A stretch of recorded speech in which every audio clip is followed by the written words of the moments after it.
Everyone knows what's going to be said, so I'm not going to say it. And sit down. Fucking yeah, I am. Hello and welcome back to another tournament or Talkament. In this little series, I basically recap tournaments and put a little comedic spin on it. And in this tournament, we'll be doing NA LCQ. If you're unaware, this is a tournament where teams who do not have enough circuit points to qualify straight for champions, they get one last tournament to qualify for champions, being the biggest tournament in Valorant thus far. Let's get right into it. Luminosity. They looked like they had a chance versus Xset at first, and then reality set in real quick, and they got their booty smacked. Then they got beat by GenG, who had Temperature on loan from Evil Geniuses, so they got beat by 4.5 people, pretty much. But they had Temperature, and GenG was scrimming with him for a little bit, so still doesn't look good. At least Dre looked pretty good throughout the year, but for the love of God, keep him on right now. His jet is not it. They have some good pieces, but unfortunately WrestleMania might change that. Who knows what's going to happen. At least they played land and their coach Mac popped off. Gotta give him that. He popped off over there. But unfortunately we gotta go to next. Good old FaZe Clan. In the first round they farmed Rise on Breeze. And then FaZe does what FaZe does best. They call their game plan Feast or Famine. And boy, was this famine of the equivalent level of the Irish potato famine of 1940. It was uneconomical proportions of famine out here. I don't know what happened. Rise just ended up just fragging them out, and FaZe is supposed to be that team, but they go down. And they also lost to Version 1, who lost their IGL a few months prior. But FaZe finds a way, don't they? Unlucky for them. At least they got a head start on Rostermania, changing up their entire team. Best of luck to your FaZe fans. FaZe up, baby. Next. GenG didn't really have an expectation for them going to LCQ. Anything positive was going to be a win for this team. At least they didn't get 13-0'd by Cloud9. 13-1 sounds much better. Gotta take dubs and you can get them. And they went out, they didn't take it lying down, they actually stood back up and fought a little bit, but they went down, they're out of the tournament. Got lost to the team that won the tournament, that's something, but best of luck to you next year, like everyone else. Next.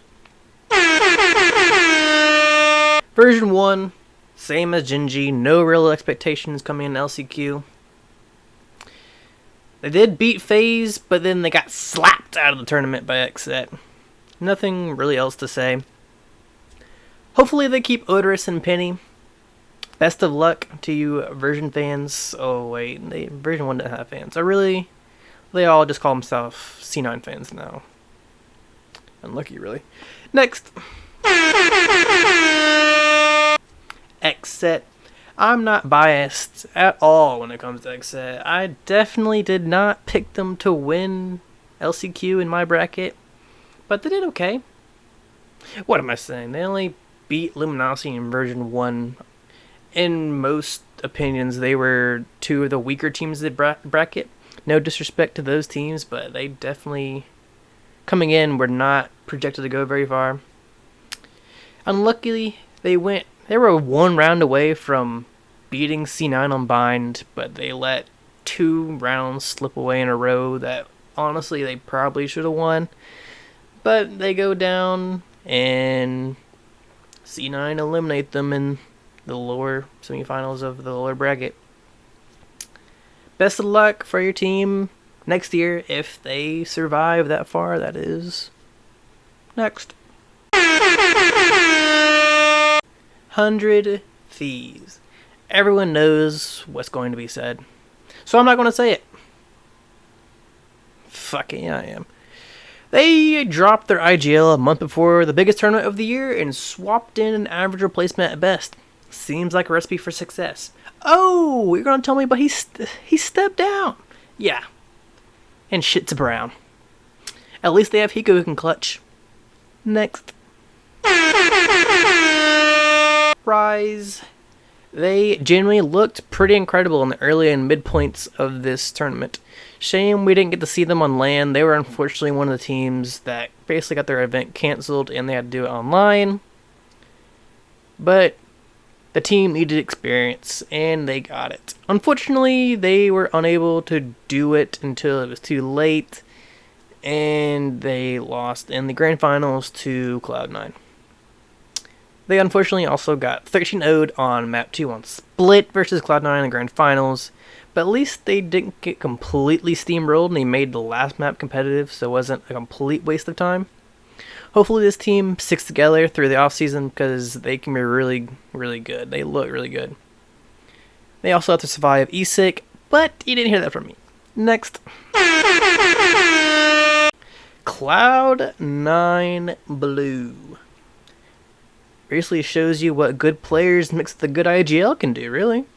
Leaf is incredible and the rest are good, if not great. Honestly, their champion run is going to come down to with the bracket, first of all, when you see what it's going to be like. It's most likely going to be groups into a major tournament, but we'll see what they're going to do. And it's also basically going to come down to individual matchups and how they match up, and also if they can do good prep and teams do similar things what they've been doing, or they just go completely random. And also have no idea what the freaking meta is going to be at that point, but best of luck at champions! You made it! GG's. Holy fuck, that was cringe. Well, if you enjoyed this video, please like, comment, subscribe, and yeah, check out my Twitter, baby. I post memes every now and then, and I'll basically, it's garbage, but still, just follow it. Why not? And yeah, if you, have a nice day. Fuck, I'm rambling. See ya.